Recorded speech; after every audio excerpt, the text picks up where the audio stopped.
Have you ever heard that people from IITs or top MBA colleges are getting packages worth 1 crore? Or have you ever thought and felt that, hey, I'm just earning 6 to 8 lakhs, but these guys from IIMs and top ISBs are actually getting packages worth 40 lakhs?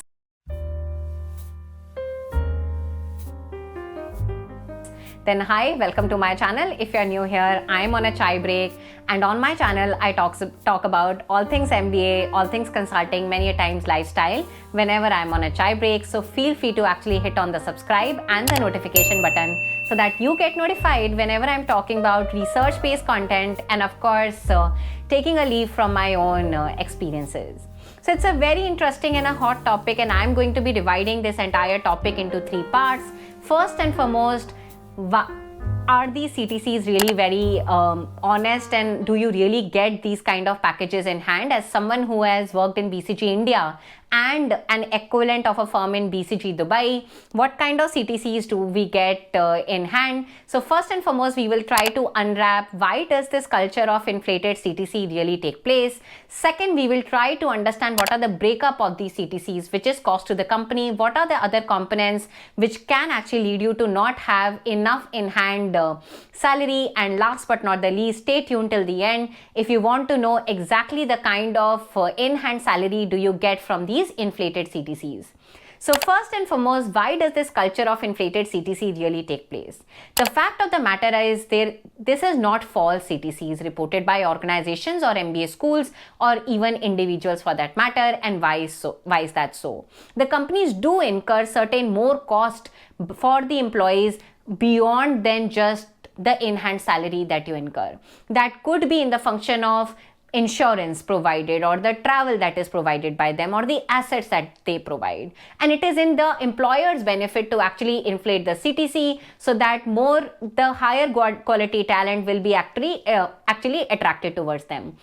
And similarly, it is actually in the benefit of the MBA programs to stay tuned to these inflated CTCs, because the higher CTCs they report, the better quality of talent will be attracted by these MBA programs. And similarly, individuals actually don't share what was the in-hand salary versus the CTC reported, because of course salary, especially in India, is a status symbol, which is something that I have a very different opinion towards. So I'm here in US, I live in Boston, and the culture here is that salary is actually a very private topic and should not really be discussed as such.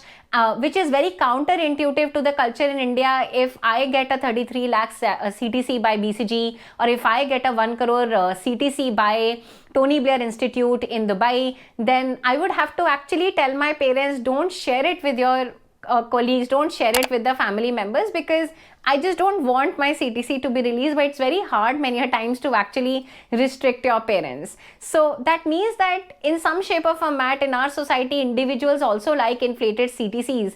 Of course, in my situation, I had told my family members very proactively, I don't want my CTC to be quoted amongst family members and colleagues, but there is only limited things that we can do with family. But coming nonetheless, I want to know your opinion. Why do you think that here in US or in the Western world, CTC and salary packages are way more private in nature, and in India actually people rave about and share the CTCs? So I look forward to hearing your views in the comment section, which brings us towards the second and the most important section, that if the CTC reported, let's say, is 40 lakhs, or for example, the average CTC reported by ISB 2022 campus or batch is actually 32 lakhs, I will actually share a screenshot somewhere on my screen of the year-on-year CTCs by ISB and the 32 lakh average CTC reported by ISB campus across the domains from consulting to product management to operations role. Then what are the components that really eat away your in-hand salary? And that, to my view, is actually divided into 3 sections. There is 2A, there is 2B, and there is 2C. What is the 2A?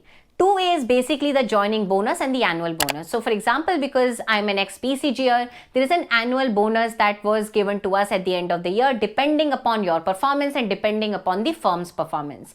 And similarly, there was a joining bonus. So for example, I'm a graduate of ISB in 2019, where I was given a CTC of 33 lakhs. Back then, the average was actually 28 lakhs by ISB, and 2 lakh out of that 33 lakh CTC was just my joining bonus. So similarly, there is an annual bonus component to the CTC. So that's 2A section. The 2B section, in multiple firms, especially in startups, there are ESOPs, right? And there could be other sections such as HRA or the other allowances that the firms give. So that could again eat into the in-hand salary that you get by the firm. ESOPs and other components get encashed when you stay with the firm for year 1, year 2, year 3, year 4, so on and so forth.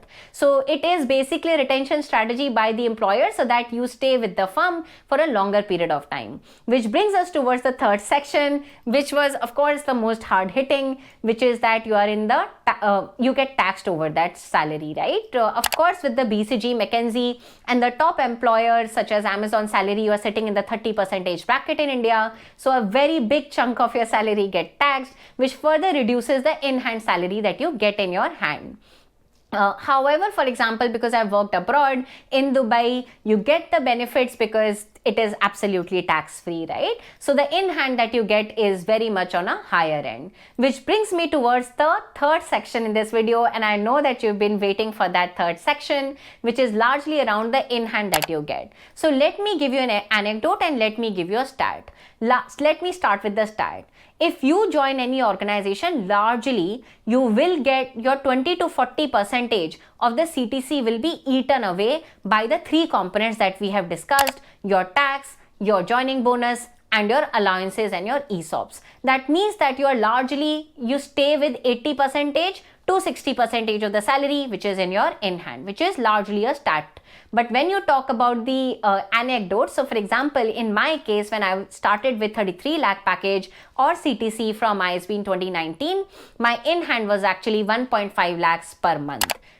Of course, I was given an annual bonus at the end of the year, but at least in hand, on a monthly basis, I was getting 1.5 lakhs, which is of course on a lower end. So that's largely the three sections that I wanted to cover in this video. If you need more help to get into management consulting and product management, feel free to check out my education ventures, Impact MBA Scholars Program, where the highest reported CTC by two employers till date is 29 lakhs and the average hovers around 17 lakhs per annum at globalgovernance-initiative.org. With that, if you like this video, feel free to hit on the like button, share it with your friends so that they get to know about all the cool things that we are talking in this video. With that, please take care, stay healthy, stay safe, and be kind to each other. I'll see you all soon. Bye-bye.